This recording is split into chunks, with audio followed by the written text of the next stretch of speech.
అప్పుల బాధలు వెంటాడుతున్నాయా? అయితే 6 JVR వారి జాతిరత్నాలు ధరించండి. రైట్, బ్రేక్ న్యూస్ వస్తున్నాం మనం టీవీ స్క్రీన్ పై. ఏపీలో జరిగిన డిఎస్సిలో అవకతవకలు జరిగాయని, అక్రమాలు జరిగాయని లోకేష్ రిజైన్ చేయాలంటూ నెత్తి నోరు బాదుకుంటున్నారు చాలామంది. అసలు ఏం జరిగిందంటే వైసీపీ 2019 నుంచి 2024 మధ్యలో లిటరల్గా డిఎస్సి కోసం చేసింది ఏమి లేదు. సరిగ్గా జగన్ పాదయాత్ర చేస్తున్నప్పుడు సీఎం అవ్వగానే ప్రతి సంవత్సరం జాబ్ క్యాలెండర్ రిలీజ్ చేస్తామని చెప్పి అందరినీ వెర్రిబాగులను చేశారు.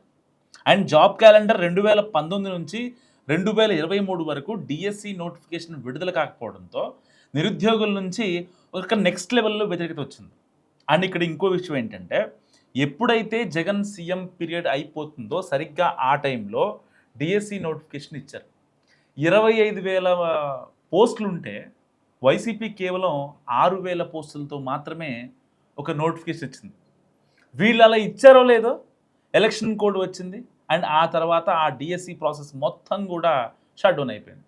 అందుకే ఈసారి ఆ డిఎస్సి రావాలని చెప్పి ఎప్పుడైతే యువగణంలో నారా లోకేష్ ఇచ్చిన హామీ మేరకు అభ్యర్థులంతా కూటమి సర్కార్ వైపు నిలబడ్డారు. డిఎస్సి అభ్యర్థులు కూటమికి అంత విలువిచ్చారు కాబట్టే కూటమి సర్కార్ రాగానే తొలి సంతకం మెగా డిఎస్సి పైన పెడతామని హామీ ఇచ్చారు. అండ్ మాట ఇచ్చినట్టుగానే సంతకం కూడా పెట్టేశారు. సో కూటమి అధికారంలోకి రాగానే సరిగ్గా మెగా డిఎస్సి ప్రకటించి సరిగ్గా జూన్ 2024లో సీఎం చంద్రబాబు నాయుడు ఆ ఫస్ట్ సైన్ కూడా చేశారు. జగన్ గవర్నమెంట్లో ఇచ్చిన 6,100 పోస్టులను రద్దు చేసి మొత్తం 16,347 ఖాళీలతో మెగా డిఎస్సికి ఆమోదం తెలిపారు. అండ్ వీటిలో ఎస్జిటి ఉంది, ఎస్ఏ, లాంగ్వేజ్ పండిట్స్, టీఈటీ పోస్టులు అన్నీ ఉన్నాయి. అండ్ మళ్ళీ ఒక్క నెలలోనే అంటే సరిగ్గా జూలై 2024 నాటికి అఫీషియల్ నోటిఫికేషన్ ప్రాసెస్ స్టార్ట్ చేసి సిలబస్ అండ్ వయోపరిమితి సడలింపు, టెట్ మార్కుల వెయిటేజీ అన్నింటికీ అభ్యర్థుల్లో క్లారిటీ ఇచ్చారు. సో అభ్యర్థుల దగ్గర నుంచి అభ్యంతరాలు రాలేదు. కావాలని ఇక్కడ వైసీపీ చేస్తున్న ప్రచారం అసలు నిజంగా నాకు అర్థం కాని విషయం. ఇప్పుడు ఈ ఎంటైర్ ఎపిసోడ్లో నారా లోకేష్ నిజంగా రిజైన్ చెయ్యాలా అసలు ఏంటి చాలామంది మాట్లాడుకుంటున్నారు. ఇప్పుడు suppose for example Nara Lokesh సొంతంగా వాళ్ళ ఇంట్లోనో లేకపోతే టీడీపీ ఆఫీస్లోనూ జరిపించలేదు కదా. అక్కడ అధికారుల సమక్షంలో అక్కడ చాలా ట్రాన్స్పరెంట్గా జరిగింది. దానికి చాలామంది బయటకు వచ్చి నారా లోకేష్ రిజైన్ చేయాలంటున్నారు. ఈవెన్ దానికి నారా లోకేష్ గారు చెప్పేది ఏంటి, ఎట్టి పరిస్థితుల్లో బహిరంగ చర్చకు వస్తారా, సిద్ధమా అని చెప్పి మాట్లాడుతున్నారు. గతంలో మనం చూసాం ఇది డిఎస్సి గురించి అవకతవకలు జరిగాయని చెప్పి సరిగ్గా ఒక నెల క్రితం ఆరోపణలు చేశారు చాలామంది. చాలా డిబేట్లలో వైసీపీ నాయకులు మాట్లాడుతుంటే కొంతమంది అనలిస్టులు కావచ్చు, జనసేన నాయకులు కావచ్చు, లేకపోతే కూటమి నాయకులు కావచ్చు, ఎవరైనా సరే వాళ్ళందరూ మాట్లాడుతుంటే ఆ వైసీపీ నాయకుల్ని డిఎస్సికి అసలు ఎబ్రవేషన్ ఏంటి చెప్పమంటే కూడా చెప్పనటువంటి పరిస్థితి అనమాట. సో వాళ్ళు మళ్ళీ వచ్చి ప్యానల్లోకి డిబేట్లోకి వచ్చి మాట్లాడతారు. అండ్ డిఎస్సి గురించి అసలు ఎలా జరిగింది ఏంటి. రీసెంట్గా జగన్మోహన్ రెడ్డి గారు ఒక గోల్డ్ మెడలిస్టు అయినా సరే ఆయనకి ఉద్యోగురాలని చెప్పి మాట్లాడారు. నిజంగా అది ఎంత హాస్యాస్పదం అంటే దానికి ఆల్రెడీ గవర్నమెంట్ నుంచి అధికారికంగా అఫీషియల్ స్టేట్మెంట్ ఇచ్చినా సరే అంటే దానికి ఒక పద్ధతి పాడు ఉంటుంది జగన్మోహన్ రెడ్డి గారు. సో దాంట్లో ఎవరిని కూడా అతీతులు కారు. సో ఒకళ్ళు ఎక్కువ ఉన్నా ఒకళ్ళు తక్కువ ఉన్నా సరే మనం ప్రభుత్వం ఎలా నిర్ధారించిందో ఆ పద్ధతి ప్రకారమే ఇస్తామని ఎంత చెప్పినా సరే జగన్మోహన్ రెడ్డి గారు ఎలాంటి మాట వినని పరిస్థితి. సో దాని తర్వాత చాలామంది అభ్యర్థులు తెచ్చుకున్నారు అండ్ మాట్లాడారు. వాళ్ళు కూడా చెప్పింది ఒకే విషయం. సో మేము ఆల్రెడీ మెరిట్ లిస్ట్లో ఉన్నాం, మా మెరిట్ లిస్ట్ నుంచి వీళ్ళు ఎలా బయటకు వచ్చారు.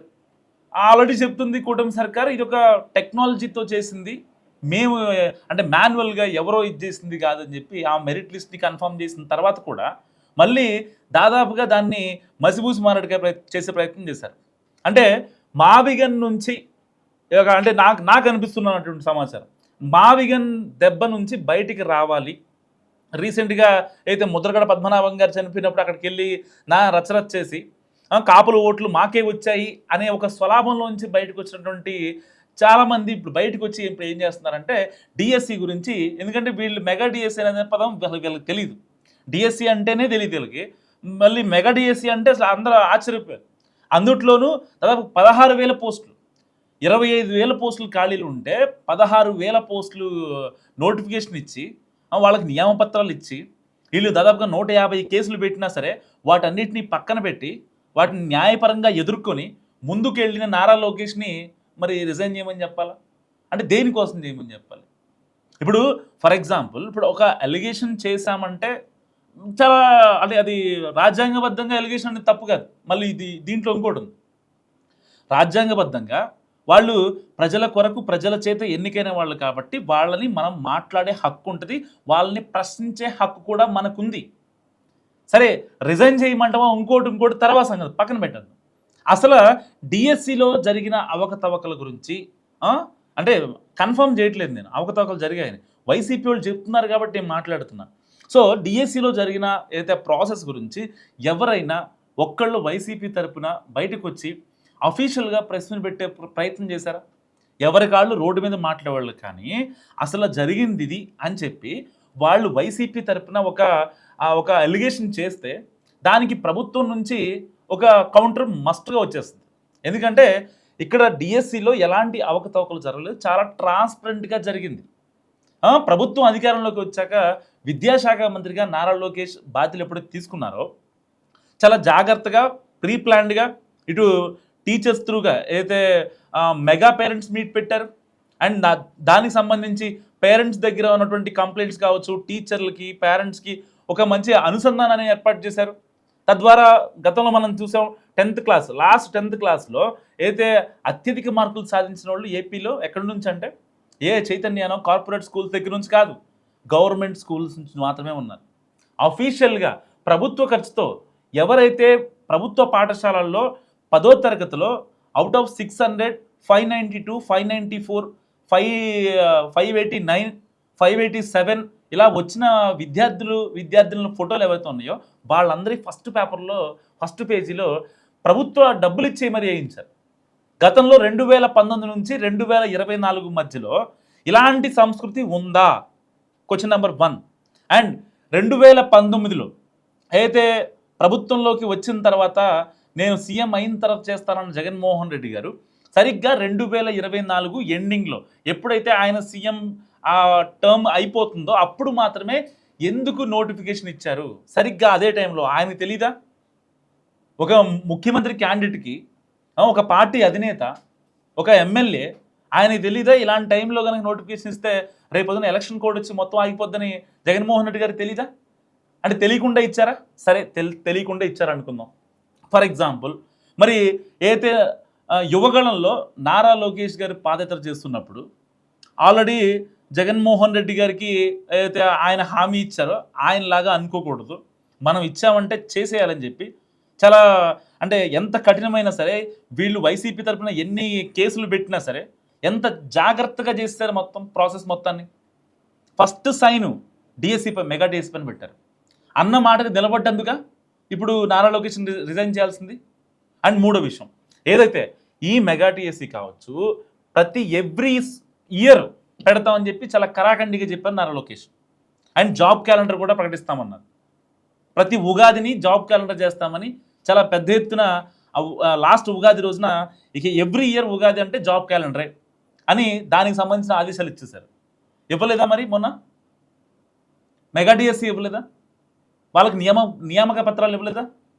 అంటే ఎలాగైనా సరే మసిపూసి మారడికాయ చేయాలి, లేదంటే బట్టగాల్సి మీద వేయాలి. అక్కడ జనాలు అంటే కేవలం వాళ్ళ మాటల్ని నమ్మే కొంతమంది వ్యక్తులు ఎవరైతే ఉంటారో వాళ్ళకి అంటే ఇంటర్నల్గా ఏం జరిగింది అసలు ఆఫ్ ద రికార్డులో ఏం జరుగుతుంది అనే ఒక ఇది ఉండదు, ఆలోచించే తత్వం ఉండదు. వాళ్ళు చెప్పారంటే అదే వేదం అన్న దాంట్లో వెళ్ళిపోతూ ఉంటారు కొంతమంది. సో వాళ్ళు రోడ్డు మీదకి వచ్చి పేకాట ఆడుకునే వాళ్ళకి లేకపోతే గంజాయి మత్తులో ఉన్న వాళ్ళకి టీచర్ల పదవులు ఇచ్చారంట. అసలు వాళ్ళు మాట్లాడుతుంటే హాస్యాస్పదంగా ఉంది. ఇదేమన్నా వైసీపీలో పదవులా లేకపోతే టీడీపీలో పదవులా? ఏ రాజకీయ పార్టీ పదవులు ఇవి? మరి అట్లా అంటే టీచర్లను కూడా అంత ఇదిగా మాట్లాడతారని నేనైతే ఎక్స్పెక్ట్ చేయలేదు. అండ్ ఇంకో విషయం ఎప్పుడైతే 2022లో చిత్తూరు, నెల్లూరు, ఈస్ట్ గోదావరిలో 10వ తరగతి పేపర్ లీకేజ్ అయినప్పుడు ఎవరన్నా మాట్లాడారా? పరీక్ష సరిగ్గా నాకు గుర్తులేదు, పరీక్ష రేపు అనంగా అనుకుంటా అన్ని వాట్సాప్ గ్రూపుల్లో పేపర్ వచ్చేసింది. మరి అంత దారుణంగా ఎలా చేశారు మరి మీరు? నిజంగా 10వ తరగతి పేపర్ అంటే వాడికి అప్పటిదాకా ఎలాంటి అంటే ఒక బోర్డ్ ఎగ్జామ్ ఉండదు, అదే ఫస్ట్ బోర్డ్ ఎగ్జామ్ వాడికి. అప్పటిదాకా ఇంటర్నల్గా స్కూల్లో జరుగుతాయి ఎగ్జామ్స్. ఆ 10వ తరగతి అనేది వాళ్ళ లైఫ్ని నిర్ధారిస్తుంది. అటు ఎంపీసీకి వెళ్ళాలా బైపీసీకి వెళ్ళాలా అనే ఒక పెద్ద క్వశ్చన్ మార్క్ అడిగి అలాంటి ఎగ్జామ్ను కూడా మీరు అపహాస్యం చేసి ఎంత ఇది చేశారో ఆ రోజున దాన్ని మళ్ళీ టీడీపీ మీద రుద్దే ప్రయత్నిస్తారు. వీళ్ళే చేశారు. అధికారంలో ఉంది మీరు, ఇప్పుడేమో మీరు ప్రతిపక్షంలో ఉండి అధికారంలో ఉన్న వాళ్ళ మీద అలా అనొచ్చు. అప్పుడేమో లేదు అసలు అలా ఎలా చేశారని ప్రశ్నిస్తే మేం కాదు మీరే చేశారంటారు. అంటే పేపర్ లీకేజ్ అనేది ఏ పార్టీకైనా లేకపోతే టీడీపీకో జనసేనకో బీజేపీకో ఇంకో పార్టీకో అంటే యావదాస్తా వీలునామా ఎవరైనా రాశారా? వైసీపీ వాళ్ళు పేపర్ లీకేజ్ జరిగితే టీడీపీ వాళ్ళు ఉన్నారు, జనసేన ఉన్నారు, లేకపోతే బీజేపీ ఉన్నారని చెప్పడానికి. అంటే చెప్పేది వింటున్నారు కదా అని చెప్పి మాట్లాడటం వల్ల నిజంగా అంటే జనాలతో ఎప్పుడైతే 2024 ఎలక్షన్స్ అప్పుడు గ్రౌండ్లో తిరిగినప్పుడు వాళ్ళు చెప్పింది ఏంటంటే సో వైసీపీ చేస్తున్న అంటే రాజధాని విషయంలో కావచ్చు ఇలాంటి అపహాస్యాల వల్లే వాళ్ళకి ఆ 11 అనే పదవి ఇచ్చారు.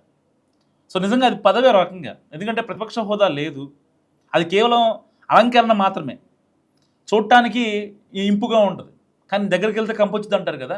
సో అలాంటి పరిస్థితి అనమాట. సో ఇలాంటి నేపథ్యంలో నారా లోకేష్ని రిజైన్ చేయమనడం నిజంగా ఎంతవరకు కరెక్ట్? అసలు చెయ్యాలా వద్దా? దేనికి చేయాలి? సో మస్తు కామెంట్ చేయండి. చూస్తూనే ఉండండి మనం టీవీ.